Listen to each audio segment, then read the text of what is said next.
All right, welcome to another credit card news live stream. I'm Cal Barton. It's good to have everyone back this week. How's everybody doing? I see Mondi, Dion Taylor, Raul Conde, Deep Dimples. I see you. Cinemadness. We got to talk about the AMC card at some point because I agree with you. It is trash. Danny Boy, what is up? F. Davis, Miss Barton. It's good to see everybody.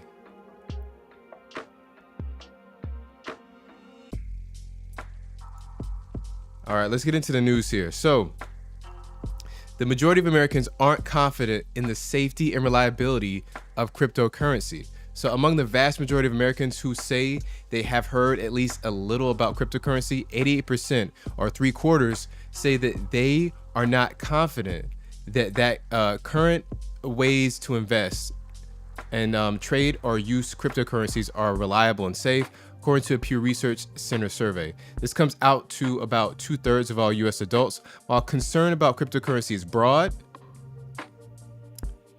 it is broad.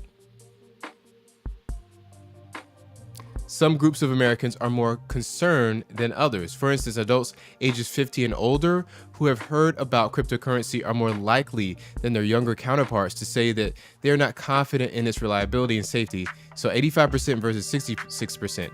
And women are also slightly more skeptical of investing in trading or using cryptocurrency. So listen, just the skepticism around cryptocurrency is at all-time high. The crypto winter is here. As we've seen, it's amazing how quickly everything turned around on crypto. I mean, everybody was screaming from the mountaintops, "Hey, you got to join my program. You got to get in on my mastermind. Like, you have to join in on the fun. We're winning over here." And then those people just kind of faded into non-existence, right? I mean, just about a year and a half ago, everybody made you feel dumb because you weren't involved in crypto. Like you're not even involved in the future. You're on the wrong side of history. And now look where we are now. So this is not surprising. Next, Walmart sues Capital One to end credit card partnership early. So I know I feel like with my audience, there's a good portion of people who actually like Capital One quietly, that maybe had the Quicksilver card, they started with it. Maybe you got the VentureX card or the Save It One card that's very popular. But a lot of people are still very loud and strong and against Capital One, just jeering at them. So Walmart is suing Capital One to end their credit card partnership agreement, alleging the bank fell short of its customer service standards as the exclusive issuer of Walmart's private label and co-branded credit card program in the U.S. According to the lawsuit, Walmart seeks to terminate a deal it linked with Capital One in 2018, worth in excess of billions of dollars. Capital One struggled to honor its contractual obligations to Walmart, and the lawsuit alleges failing to measure up to its retail partners' customer care standards in at least 5 critical service areas during a 12-month rolling period. So this is I never liked Capital One's offering with Walmart. I think they had a card. I'm not sure I think it had 2% cash back, but you could only either earn it or redeem it at Walmart. It really needs to be a 5% cashback card if it's going to act as a pretty much a store credit card. Essentially, it has to earn that 5% cash back. That's what the Amazon store card gets. That's what any big co-branded dedicated store card gets. Even look at Chase with their co-branded card with Amazon, it still earns 5% back at Amazon, but also gets 5% back at Whole Foods, and it still earns 2% on gas and grocery elsewhere. So they really didn't have a good offering, and that was just not a good strategy there. And Danny, thank you, sir, for the super chat. I really appreciate you, sir, for the start of the stream. Thank you.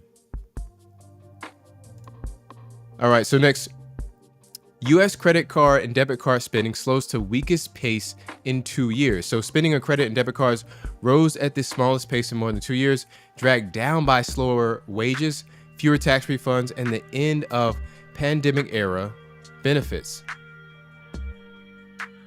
according to a report by Bank of America Institute. After a strong start of the year, spending per household rose 0.1% from a year ago. That is abysmal, right? and the slowest pace since February 2021. The weakness was broad-based across goods and services. So, people are having a hard time. The recession, I think it just came out that the recession is actually been confirmed from our government sources. So 2023 is going to be interesting and probably a little challenging. Merchants reap economic benefit of co-branded store card momentum. So in 2023, store credit cards could significantly surge based on last year's trends. So a report by LendingTree revealed that 35% of Americans were likely to apply for a store credit card during the 2022 holiday season, the second highest percentage in 5 years of tracking, and up from 29% the year before. Additionally, TransUnion reported that store credit card originations reached 12.1 million in Q3 of last year, up 8.4% compared to the previous year. So store credit card balances grew by 7.3%, indicating a growing interest in and usage of store credit cards. There are barriers to wider adoption, however, including low customer satisfaction, 37% of Americans who sign up for a store credit card later regretting it, and higher annual percentage rates than general purpose cards. So I put store credit cards in the same camp as buy now, pay later cards. It's kind of like that point of sale, purchase, or that point of sale, they will try to get you in the door to sign up for that card as you're checking out. And so it's an impulse decision. That's what I'm trying to say. And typically they'll basically say, hey, you're going to get 25% off this purchase, or we'll give you $50 back off the purchase. So it just immediately you see the improvement in you might get the purchase for free or half off, which people really like, but you're not thinking long term. How often do you go to that store? I think store cards rarely make sense for most people. It's great that there's no annual fee, but it really is a lose-lose in most situations, because most of the time you're going to Old Navy or whatever. Just pick your department store. You go in there and you might go there once a quarter. It's just not enough for it to make sense for you. And when you think about credit cards working to improve your score and your credit profile, store credit cards do very little to do that, because the payments do work in your favor, but banks and lenders, they don't look at a store credit card to give you higher credit limits or to approve you for a loan. They just don't care about that. They really mostly care about the large banks in America. So you're talking about US Bank, Wells Fargo, Chase, Citigroup, and Bank of America, to name a few. Those store credit cards don't really count. And then you're not earning much rewards because you're not shopping there, right? So it doesn't make sense for most people. So next story, a federal tool could soon make it easier to compare credit cards. So consumers may soon have an online tool from the federal government that is aimed at making it easier for comparison shopping. The CFPB said it had started asking big banks for more details about typical interest rates for people with certain credit scores, so shoppers could get a better idea of whether they would qualify for a card and what interest rates they would pay. That sounds awesome to me. Under the Bureau's new approach, banks are asked more questions about a card's terms, like its interest rates, known as the annual percentage rate, or APR. If a card's rate depends on the applicant's credit score, as most do, banks must report the lowest and highest rates charged, as well as the median APR for scores of 619 or under, for 620 to 719, and for 720 and above. So I think right on the surface, a reason why banks don't like this is they want to give out as little information as possible.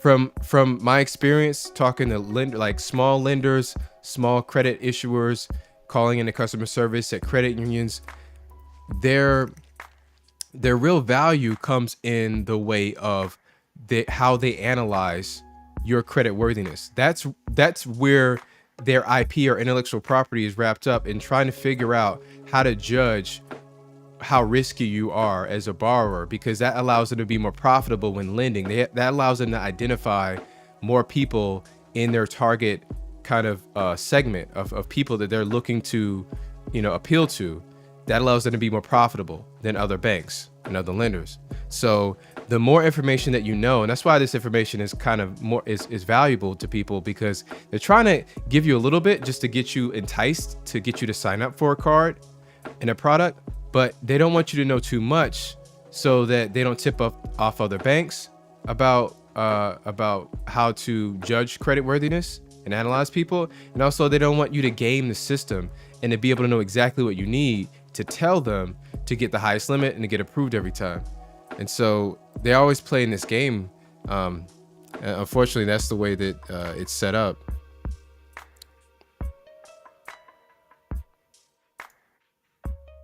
So next, Plaid launches new feature to speed up bank payments. So I love stuff like this because I want instant payments all the time. I want transfers to be like within seconds, Plaid is expanding to provide real-time bank transfers. The update service allows businesses to disperse loan payments, insurance payouts, or wages instantly. Plaid's transfer service helps businesses, mostly other fintechs, move funds between bank accounts. The product now utilizes the Real-Time Payments Network, a 5-year-old money movement platform owned by a consortium of large U.S. banks, allowing for instant bank transfers. Before adding support for RTP, all transactions occur using the dominant, decades-old system of bank-to-bank fund transfers in America. The automated clearinghouse, or ACH transfers, typically take 1 to 3 business days, unless users pay a fee for a same or next day transaction. In addition to disbursements, transfers can be used to fund new accounts. So I'm hoping that things like this really go mainstream, the whole public can get access to it, because I know we're all tired of using things like Cash App or even Google Pay and in Zelle. I don't think Zelle is this way, but some of the big players, they either let you do it for free and they say it's going to take a little bit longer for you to transfer that money, or they say you can pay like a percentage fee. I think it's like between 1 and 3%, and they will transfer it instantly. And so I would love to have access to that for free. I want that movie to move, that money to move. And if you have like a refund check, I want that money to move instantly. Just think about how nice it would be for some of these big, refunds that you might get over your lifetime. Some of these large transactions you might make, to be able to get that money instantly and not have to, have money out of your account and have to you look for another kind of source of funding or source of money, have the savings. But if you could just have those transactions settle immediately, that would be really cool. And guys, if you haven't yet, please go ahead and like this live stream. If you want to see more live streams like this for the rest of the year, every single week, go ahead and hit the like button for me.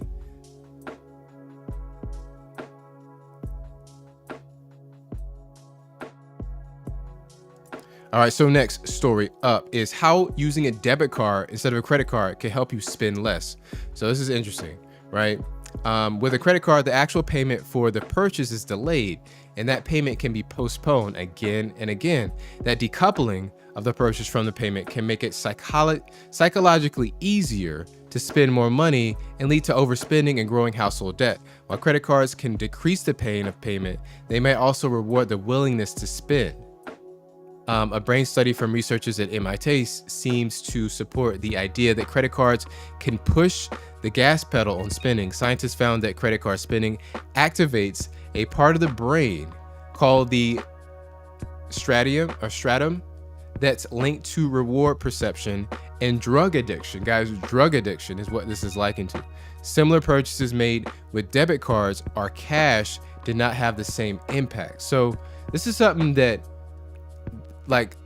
credit card companies already knew very well. They probably funded this study, and they didn't want this information to get out like this. But it's already known. The cat's out of the bag. Other studies have been done that said that the public will spend roughly 15 to 20% more when using credit. The general public will just spend more. You have that float. The money is not being taken immediately out of your account. Makes complete sense. So, but listen, I know you guys don't do that. If you do, let me know in the comments. If you feel like you spend more, I will respect you coming out and saying that, and we can talk about it. All right, consumers and merchants can benefit from store cards, right?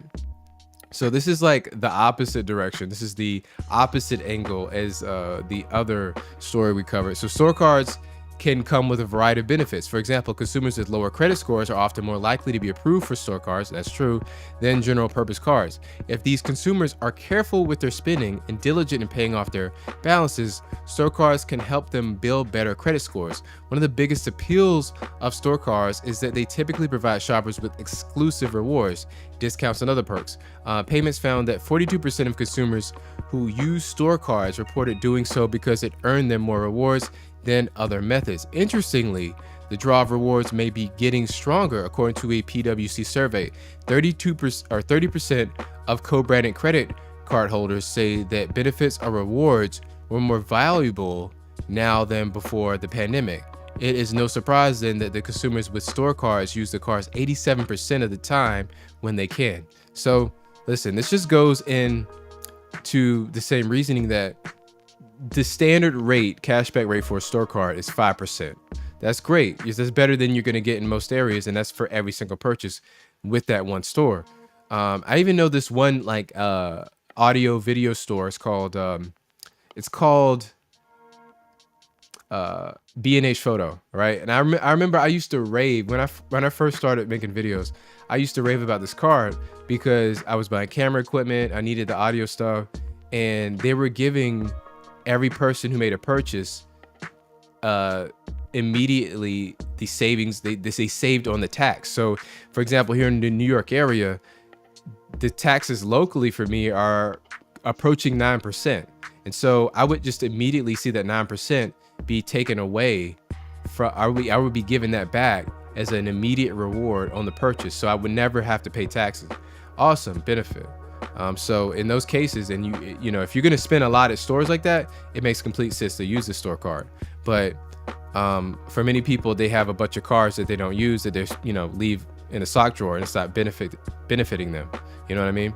So, oh, Deep Dimple said, oh, my girlfriend works there at B&H Photo. That's pretty cool, man. We got to talk about that. Deep Dimple said, my girlfriend works there. Okay, I like that. You know, I found the B&H Photo is like, from what I've seen, for like a new product, it's the same price from what I've seen. But if you're talking about an older product, of course, you can get it, slightly used, or Amazon might have a discount on it here and there. But I'm talking about for new releases. You can even get drones and gaming systems there, so it's pretty cool. So next story. How virtual assistants take mobile banking apps to the next level. Though very few banks offer true virtual assistants, more are on the way. This automated help feature, which incorporates natural language processing, artificial intelligence, and predictive analytics, takes mobile banking to the next level. It helps improve the customer experience while also allowing for increasingly sophisticated functionality in the mobile banking app.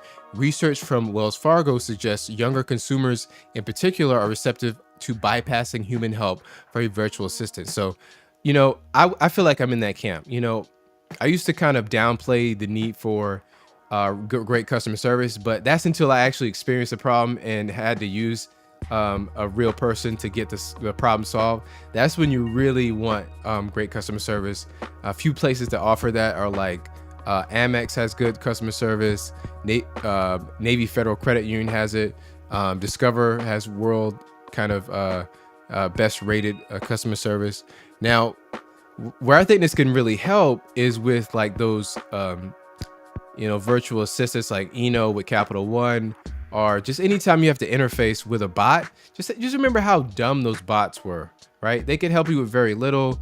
They would just basically push you back to the FAQ page to answer general questions. They weren't really helpful at all. They kind of were a time waster. They were a way to like triage people into different kind of customer service queues for an actual human to help. But now with like things like the AI that we have now, they can actually really give you some great assistance. So it's going to be exciting to see, those wait times to get help are going to be drastically reduced.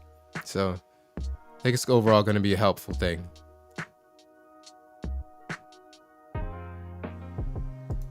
Next, we have rent payments help boost credit scores, Datafine. So renters saw their credit scores significantly boosted after property managers started reporting their payment histories to credit bureaus, according to new data. Rental payment history led to credit scores increasing by an average of 46 points. It also helped establish scores for more than 27,000 renters for the first time, the data showed. So in 2021, Freddie Mac offered incentives like closing costs, credits to multifamily property owners who agreed to report on-time rental payments to Experian, Equifax, and TransUnion. The initiative reflects efforts to incorporate more into credit decisions beyond the traditional FICO score, which does not automatically include rental payment history, and to broaden access to affordable credit. So it's this really good thing to basically, there's this concept of people being unbanked or invisible to banking, and they don't have scores at all. So this is really, positively affecting them if you're a renter. And I know that there's a lot of fintechs out there that are trying to help you build credit by kind of acting as the middleman for a fee, obviously, that will basically allow you to report the payments that you make to your landlord to the credit agencies. And so it's good to see that they're offering an incentive for the landlords to get out there and report it themselves and kind of bypass the middleman, so you don't have to pay those fees,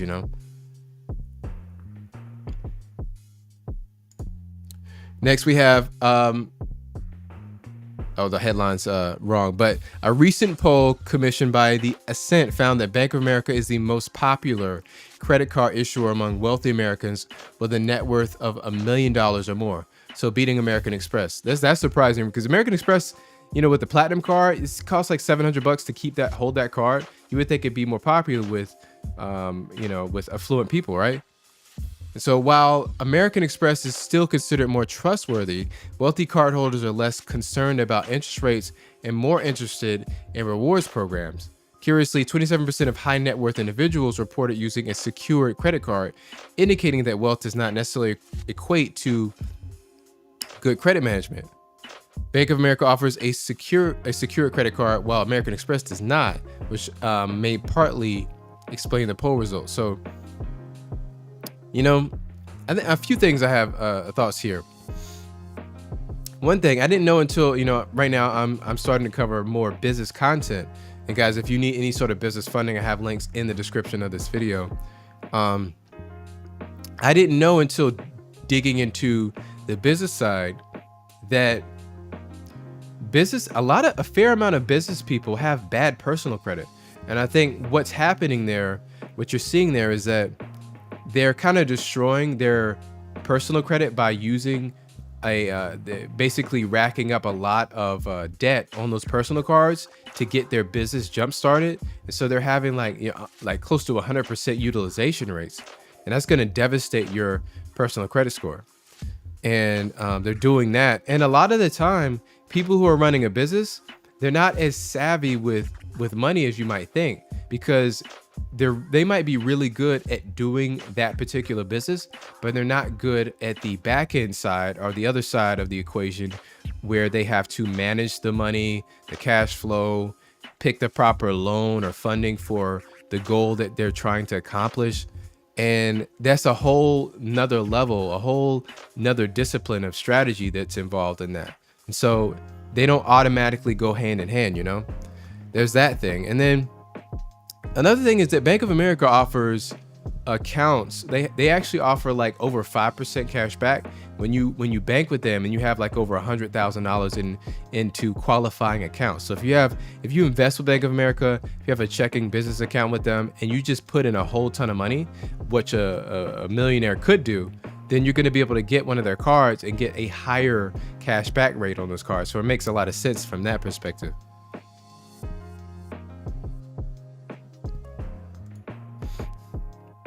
All right, so guys, I wanted to cover this, which I did on my most recent newsletter.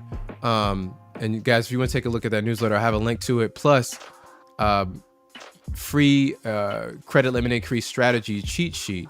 and that's going to be in the pinned comment in this live stream. But what I discussed on that most recent newsletter is the first 5 cards that I would advise I would recommend someone like myself to get. And this is just my, personal opinion, right? But my goals for this lineup of cards, these first 5 cards, is I want them to cover the most bonus categories with the minimal amount, with the fewest amount of credit cards. Okay. I want to focus on earning simple cash back. And listen, it's interesting. I feel like with cash back, you can either be on team cash back, team rewards, or in travel, or kind of a hybrid. I know a lot of you are in that hybrid camp too. All the polls say the general public and even the millionaires mostly like cash back. But I feel like in the credit card enthusiast community, the travel and rewards segment are overrepresented. They're a little bit louder. They're more hardcore, right? A little bit more excited about that. It requires more work. But I've always been on team cashback. You should know that about me. I want to prioritize no annual fees and no foreign transaction fees. So a lot of those times, I really don't like to have a fee required that I absolutely have to use a card. I want to be able to sock drawer it, throw it inside of a binder like this, and just forget about it if I want to. If I want to use something else, I want to use it. And then foreign transaction fees, that's usually 3% on every purchase when you traveling abroad. You might do that once a year, once every couple of years, but when you do, you don't want to get an extra, fee attached to all your purchases. And then I want to diversify relationships across multiple credit card issuers. So this is something that I was not focused on initially, but it's rearing its head more and more as people get their accounts shut down. Sometimes not at their own fault. They get their credit limits decreased. If you didn't know that can happen to you, a credit card issuer can just decrease your credit limit, or they can do what they call chase your credit limit down. So, maybe you have a $15,000 limit, and then as you pay that limit off, or as you pay that balance off, if you have $15K on the card, once you pay it down to $10,000, they'll lower your limit to $11,000. Once you pay it down to $5,000, they'll lower it down to $5,500. So people experience things like that, and it's good to diversify across credit card issuers and cross banks. Diversification is the rule of life. Like, you want to have multiple streams of income, multiple bank accounts, multiple credit card issuers just to start. And so that's what I was focused on. And also those relationships, they will positively affect you in the future, because every time you have a data point with a bank, they have experience with you. They're more liable and more willing to give you a new card and higher credit limits.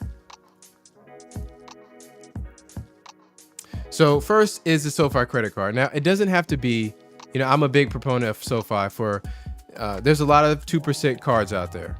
But there's some reasons why I like SoFi. So it's a 2% flat rate card.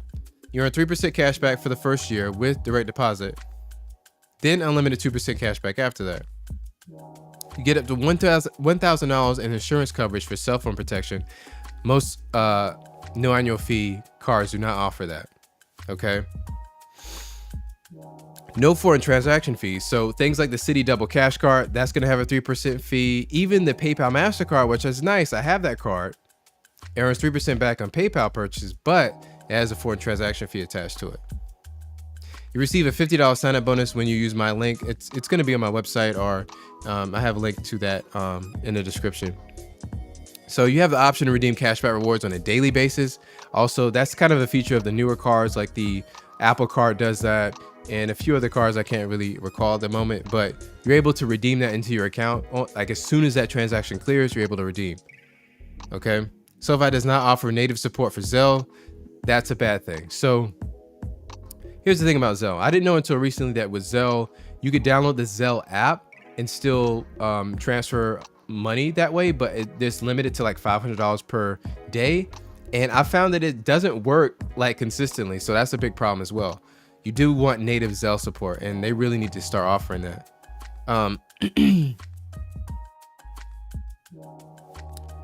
And so another big downside is that you need to sign up for, hold on for a sec.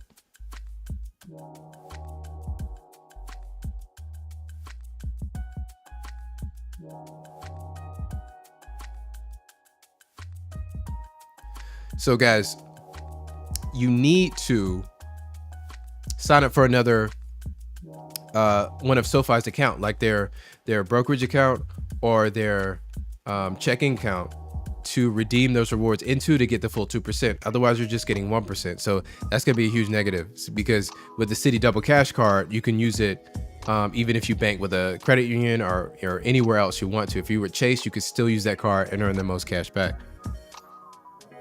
So I'm starting with the SoFi credit card, but it can really be any other 2% card. You're earning that flat rate just to give you a nice baseline for all of your purchases. So you're never earning below 2%.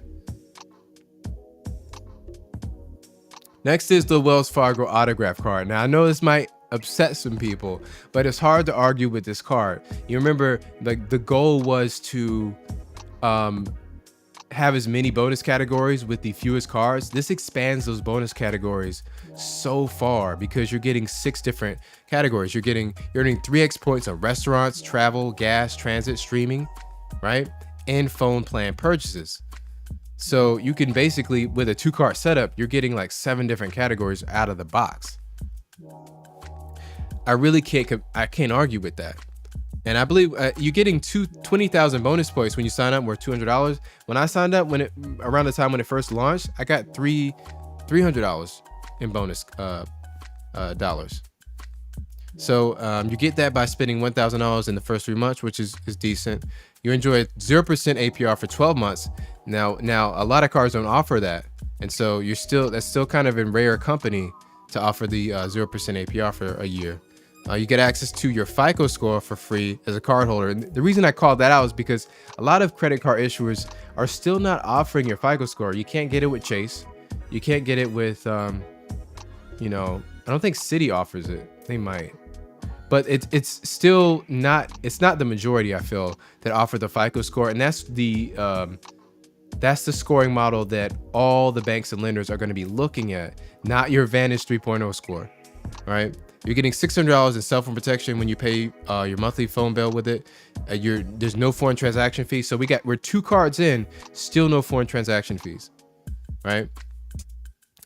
And Wells Fargo has faced a scandal, many scandals, right, in which employees open millions of unauthorized accounts. So that's a huge negative. You got to think about that. And the bank has been fined numerous times for violating consumer protection laws. So they've been in the news more than their fair share. And I believe when I told you guys that it had the worst rating, like people hated it the most. So definitely be aware of that. Also, third is going to be the Citi Custom Cash Card. Now, I think people were surprised at how good this card was when it launched. I have 2 of them, and I definitely use them to the fullest. You're getting a $200 cash back after spending $1,500 on purchases within the first 6 months. And you're getting a 0% APR for 15 months. That's almost, that's like a year and a half, right? That's huge.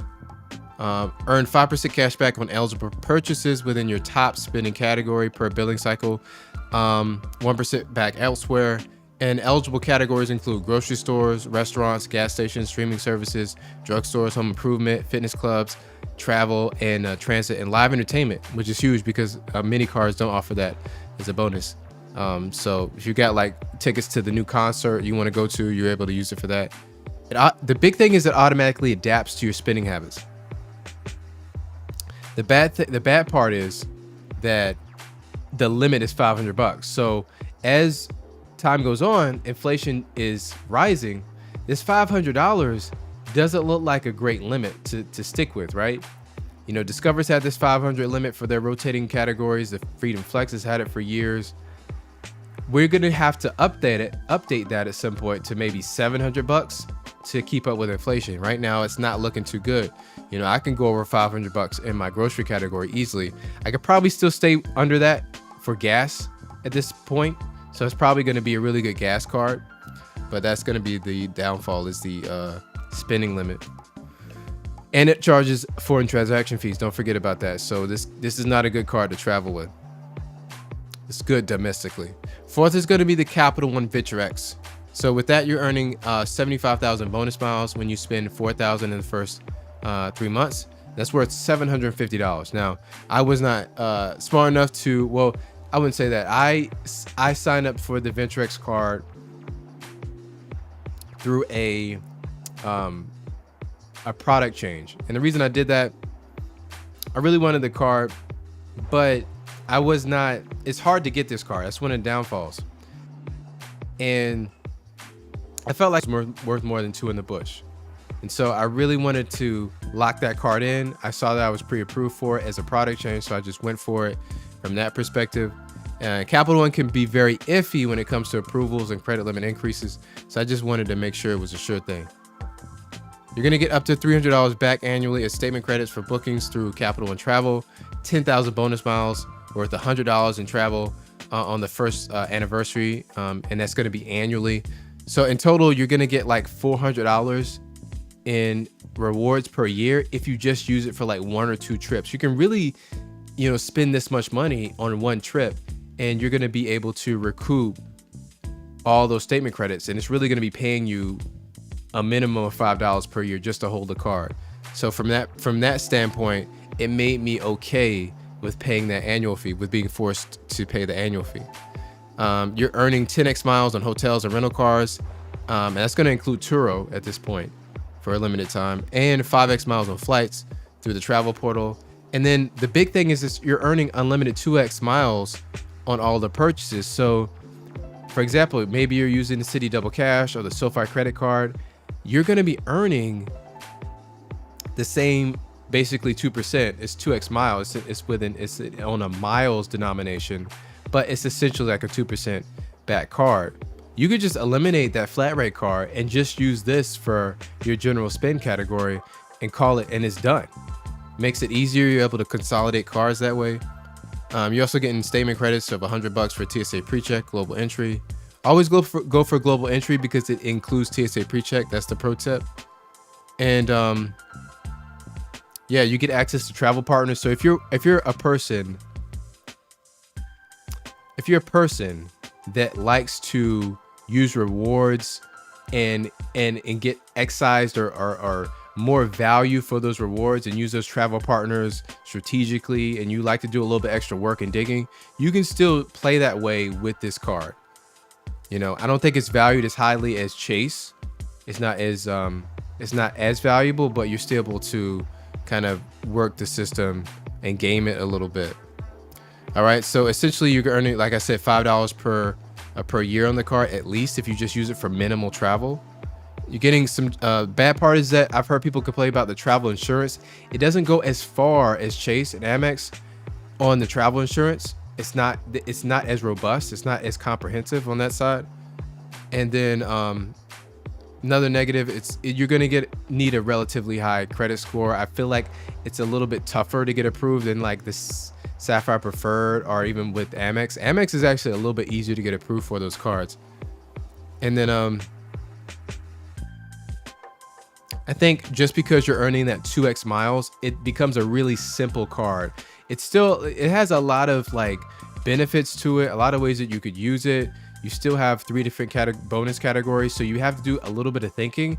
But of the luxury travel cards, I think it's the simplest, and that's why I'm all about simple, right? Up in the goals section, I talked about simple cash back. Now, this isn't necessarily cash back, but it is the most simple version of that luxury card.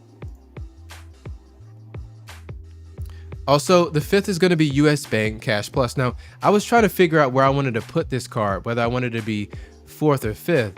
I think it's right at the correct position is the 5th spot because it's really tailored for just 2 categories. So let me explain.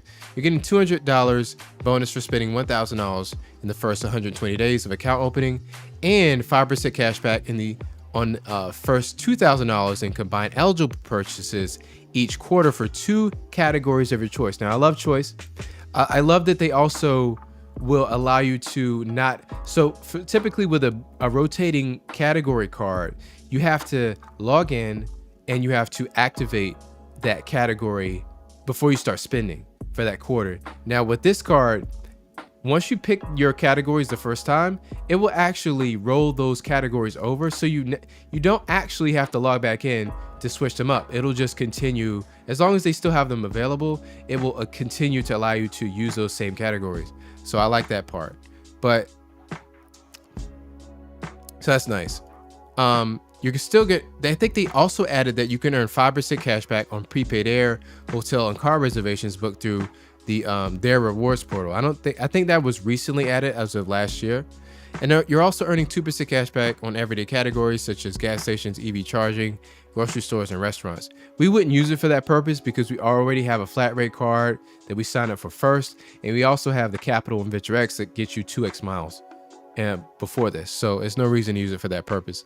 You earn 5% cash back on utilities with the US Bank credit card. And so, and this is getting to the what I would use this card for. I would use it for utilities and for cell phone payments.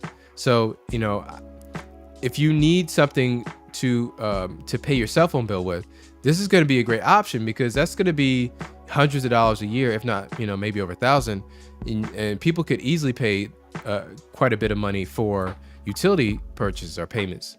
So if you use this for utilities and for cell phone payments, you're earning 5% cash back on that. That's really nice. And those are pretty rare bonus categories to have. You're also building a relationship with US Bank for the business side. So US Bank is actually one of the larger, one of the more coveted credit card issuers on the business side. So if you ever want to go into business, they do have really good a 0% interest card, so that if you do start the business, you go the personal guarantor route, or the PG route for short. And that means that you use your personal credit, you leverage that to sign up for these credit cards on the business side, so that you have some runway. You have a year or a year and a half or 2 years to get your business up and running, so that you get to a point where you qualify for, you know, business lines of credit, or for, you know, term loans, things like that. So they have cards like that. The negative side about this card is that there's still that antiquated $25 minimum redemption amount. I really don't like that. It forced me to wait, like, you know, a few more months than I would like to actually redeem my rewards. I was ultimately able to do it once I cleared that $25 minimum. So I don't like that. And some other options that you could pick are the Venmo Visa card. That's going to give you 3% back in your top spending category for the month. It's only 3%, so that's worse. And if you have a Verizon account, you have your Verizon, you know, FiOS or cell phone service, you can use a Verizon Visa card, and that gets you like $20 worth of discounts there. So in conclusion, these are the categories that you're going to be earning bonus rates in. All right. You're going to be earning 2x in general spend, 3x in restaurants, 5x or 10x in travel. That's going to be like rental cars.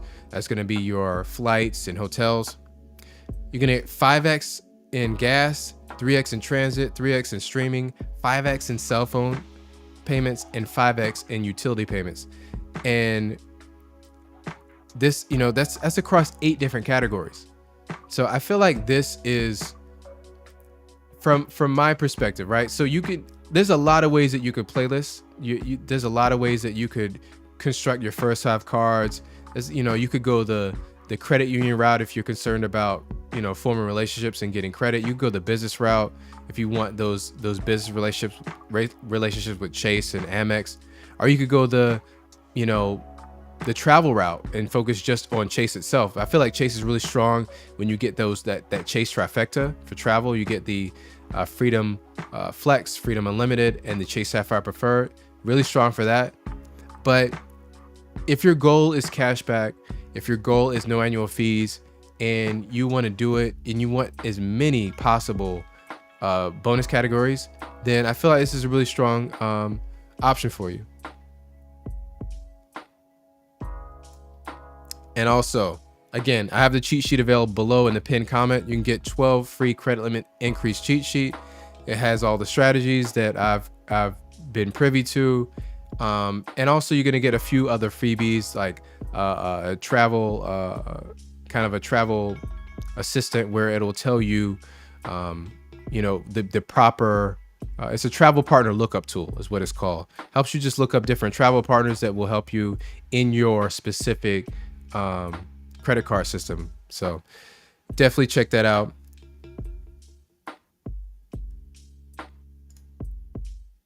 So guys, I want to talk to you. Who's in here? We got 86 people in here. It's good to see everybody. And I just want to call some people out.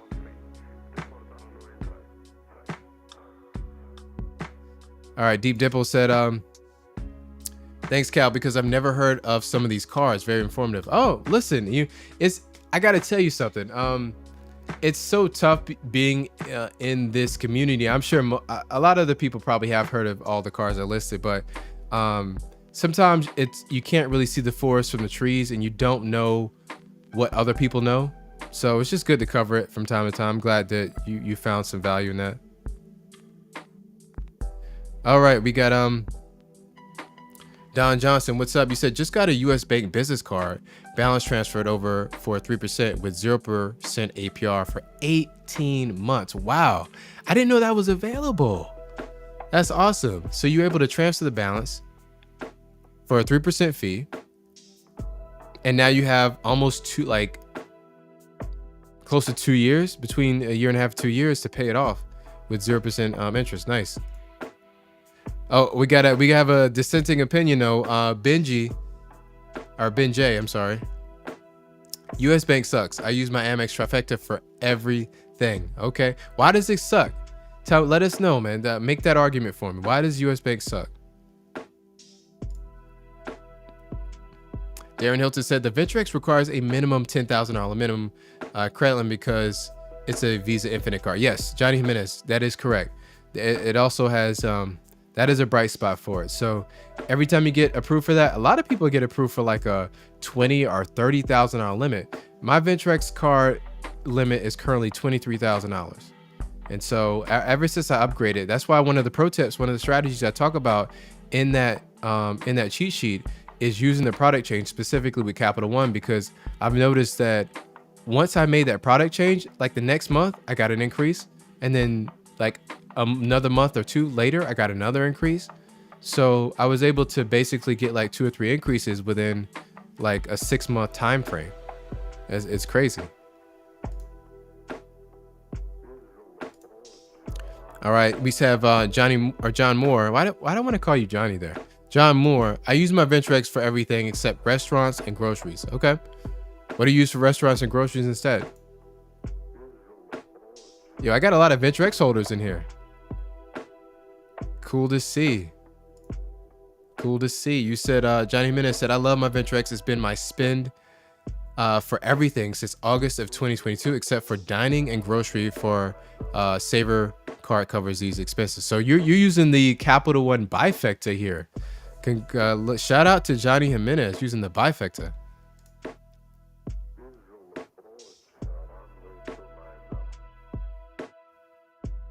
All right, we got a question from Darren, man. What's up? Welcome back, Darren. You said, would it be possible to upgrade a secure Capital One Platinum card to a Ventrex with the appropriate credit score, since you can only hold so many Capital One cards? So, I saw some people. So as far as how many Capital One cards you can hold, I've seen people say they're holding like 5 cards. So I don't think there's a restriction on that. Can you upgrade from a Capital One Platinum? I would probably say likely not. You can upgrade from the Platinum to like a Quicksilver. Listen, usually Capital One, when you go to the upgrade portal, which I have a link to that, when you sign up from a newsletter, you'll have a link to the Capital One upgrade portal too. What happens is they'll show you 3 different options to upgrade to. But I have not seen any anecdotal evidence to say that somebody went directly from a Platinum to a Ventrex card.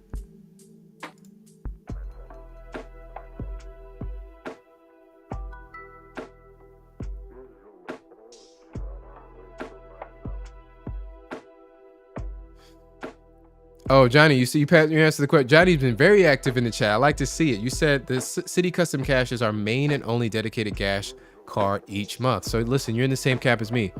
And for a long time, I complained to you guys. I kind of bellyached about I'm in New York. A lot of places, a lot of gas stations around here, they want to charge you 10 cents extra per gallon when you use a credit card. But what I didn't know is that you just look around your neighborhood, just drive around a little bit, because there are going to be gas stations that don't charge that fee. And it's going to say we charge the same for cash and credit. So I look for gas stations like that.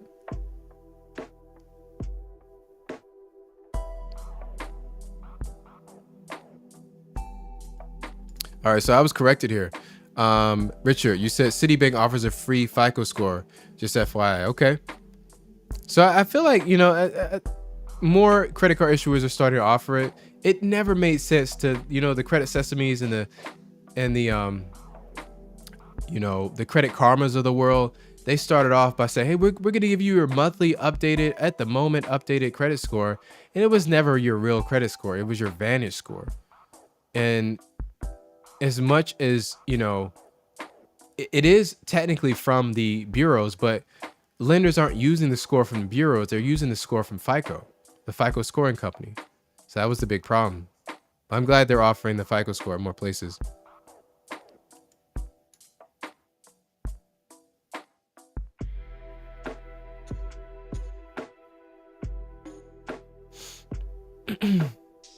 All right, so we got some more questions, comments here.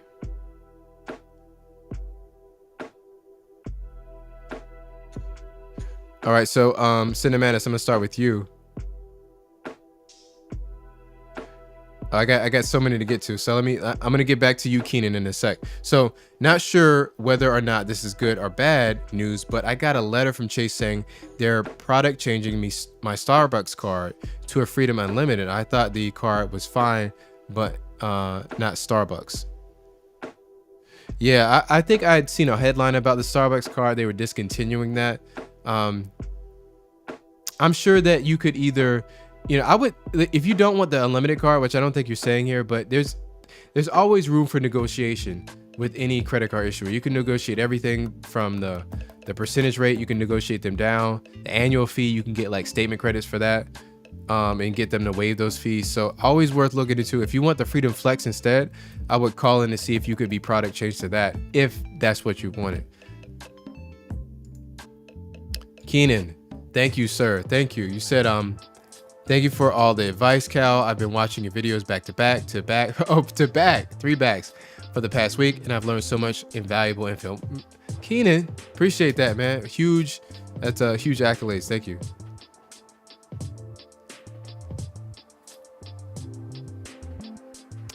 David said, does US Bank have soft credit pulls? No. For US Bank is going to hit you hard. They do hard pulls for everything to get approved and for credit limit increases. They're going to hard pull you, just like Chase.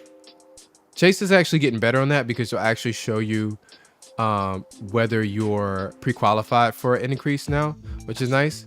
US Bank is like old school in that respect. Rudy, what's up? Rudy is saying that now at a point in my life, after raising 2 boys for traveling Europe, I have the Amex Delta Platinum card with 186,000 miles. Any tips on using Delta Partners for best point redemption? So I'm going to tell you from the get-go, that's not my strong suit. You're probably going to see like 0 videos talking about point redemptions, but I will say this. I do have a travel partner lookup tool that will kind of show you the help you a little bit in assistance. I will say this as well. There is a service, for what it's worth. It's called point.me. I can get you a link to that. I have to work on that, but you can go to the website as well. Point.me will either do it for you, or they'll put together a plan for your trip for a fee, of course. There's you could use something like that, but yeah, I can't really assist you with that, honestly.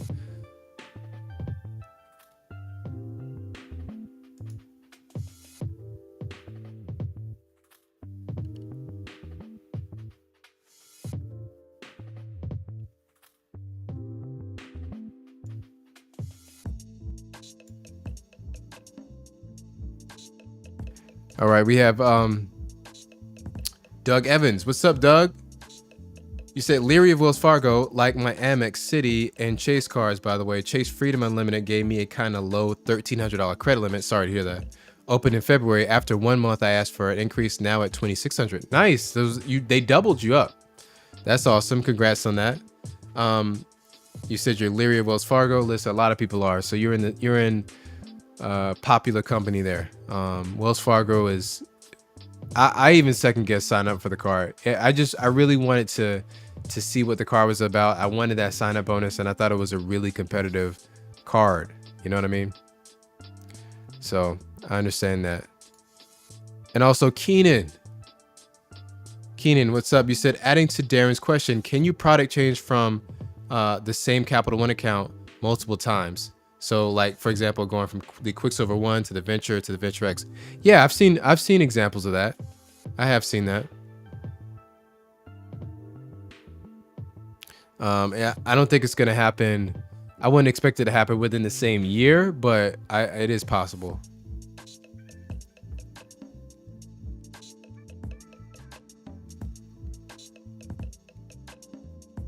Wow, Chilsey, what's up, man?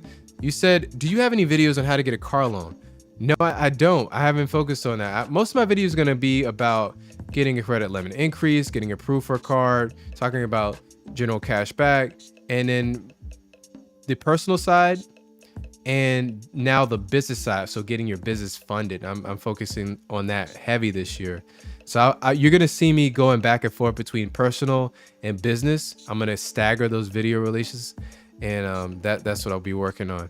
As far as a car loan goes, you know, I think it's good to establish a relationship, and just from a broad perspective, establish a relationship with a credit union or a top 4 bank. Most likely you're going to want to go the credit union route. So PenFed is a good one to start with. Navy Fed, if you can get in the door there. You have to be affiliated with the military for that. But if you set up an account with a credit union and you start putting transactions on a credit card, that'll be enough data points for them to offer you really good rates on an auto loan.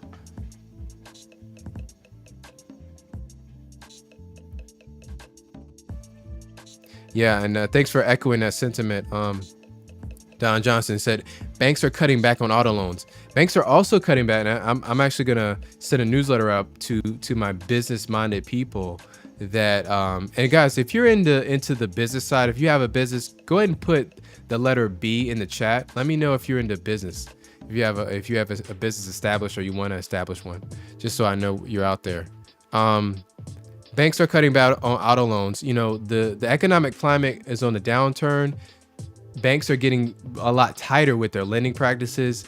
Their risk tolerance is going down. So in conjunction with that, banks are also lending less to businesses. They're calling those business lines of credit. And so people have limited time to wrap those lines of credit up before they have to get rid of them because the banks are just pulling them. All right, we got F. Davis, Don Johnson, the Baldies, okay, John Moore, BMST Group, okay, Business, Darren Hilton, Johnny, Benjamin, Team Queen Beast, okay, I see you. A lot of business going on here. I'm in the business too, so you're gonna expect that from me very soon.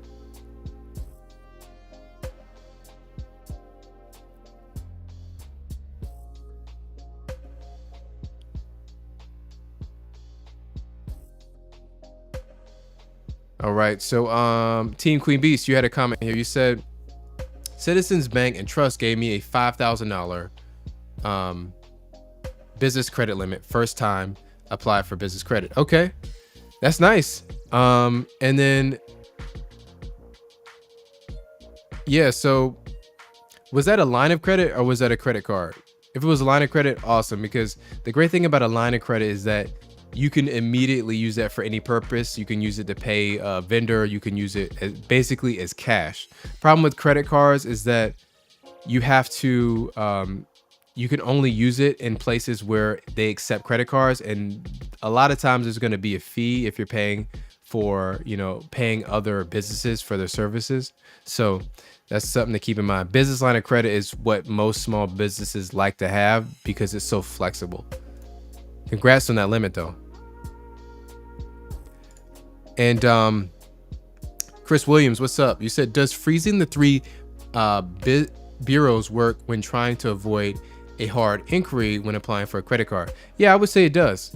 And a lot of people have it's called like a hack to apply for the Apple Card. That was very popular, where they would freeze their credit limit and then get a proof of the card and then like unfreeze it a few weeks later just to avoid the hard pull. So people are doing it. Sometimes you got to keep in mind the hard pull will come like days later. So you definitely don't want to unfreeze it as soon as you get approved. You want to wait a while.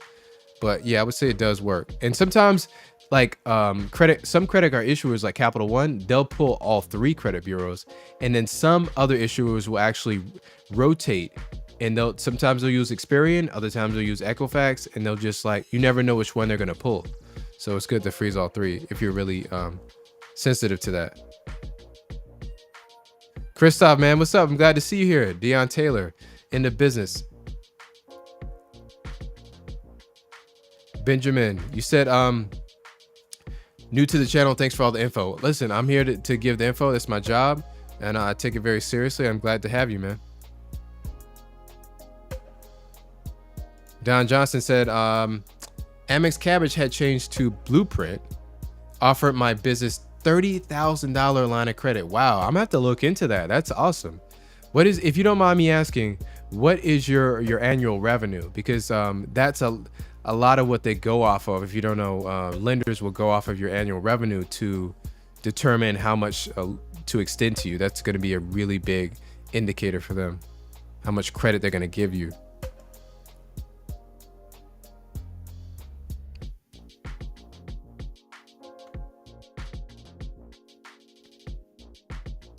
Congrats on that 30,000 limit though. Wow. Okay. So Don $160,000 per year for his business. That's awesome, Don. 160K, man. Congrats. Good job, man. Team Queen B said, Lowe's gave me a $7,000 business credit limit. Nice. Now Lowe's has a pretty good card because I think you're getting 5% back on that store card. So definitely worthwhile there.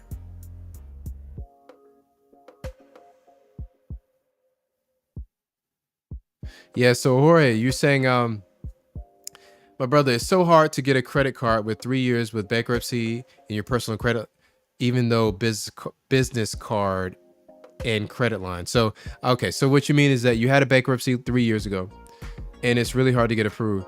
Listen, I'm not sure, you know, I don't have much expertise in cleaning credit, but I do know that there are like secure cards that you can sign up for that will cover you from, you know, that will give you those positive data points. Ava Finance has a credit builder loan and a revolving credit line that they will extend to you. You can go Zolve. I covered Zolve in a recent video.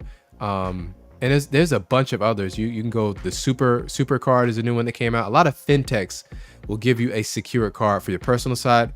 And I actually have a link to Tilful on the business side. So the Tilful business secure card will give you a business credit line, a trade line that will report to the business bureaus to improve that business score as well. And we have Jorge, you said, I watch a lot of your videos, but in all the applications I had been turned down. Sorry to hear that. Sorry to hear that, man. Yeah, sometimes listen, building credit takes a long time. For years, many years, well, I would say many years. For a few years, it was hard to like break out of the 600 point range, but I don't think I was doing everything at the time. I wasn't really heavily involved in credit. I didn't know all the, you know, strategies to deploy to increase the limit, but it did take a while, just kind of stumbling around to get it above 700. Now I'm really close, hovering around 800 on my FICO score.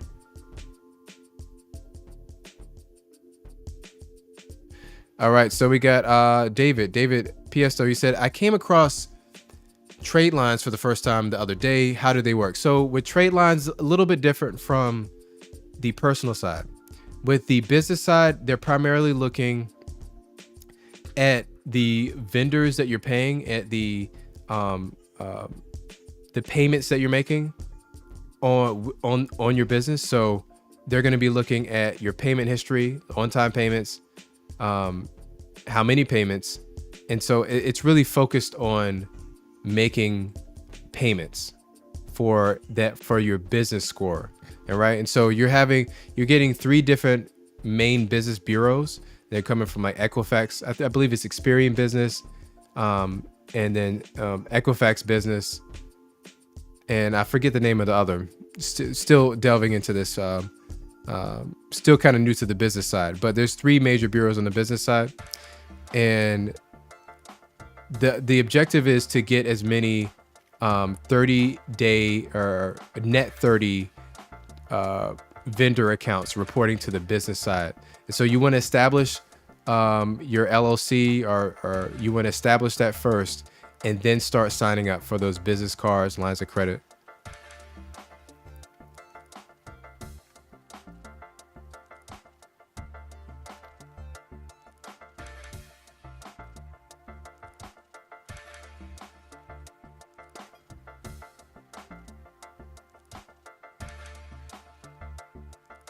All right, Don, I got a few questions here. You said, Cal, Experian wants me to reconnect my bank account to their platform for credit boost. Is it worth it? Yeah, I would say so. Yeah, I mean, they're trustworthy. It's Experian. Experian is I've found to be one of the most popular reporting agencies, and also your Experian FICO score. Chase uses it. A lot of the major banks are going to be using Experian. Yeah, I would definitely connect that right back up.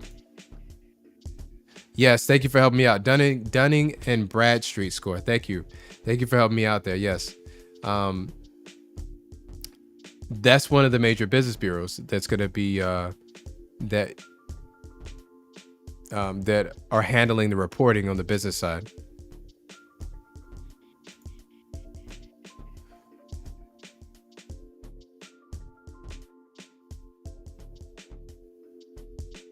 Yeah, so I want to answer this question real quick. So, Cal, freezing your report for major credit cards like Chase, Amex, Capital One will get you declined. They require it not to be frozen. That hack only works for Apple Card and maybe a few other credit cards. So I will say this. I've seen reports. I agree with you. Sometimes you will get auto decline, but I've seen people say that they were contacted by Chase, for example, and they were asked to unfreeze their account, and they were able to call back in. But yeah, if you want to get fully approved for these cards, Christoph is right. For the major banks, they need to be unfrozen. But maybe you want to go for a credit limit increase, and maybe you don't want to do all the research required to get that limit increase, and you want to make sure that they don't hard pull you for it. Then I think that's still a valid strategy to use.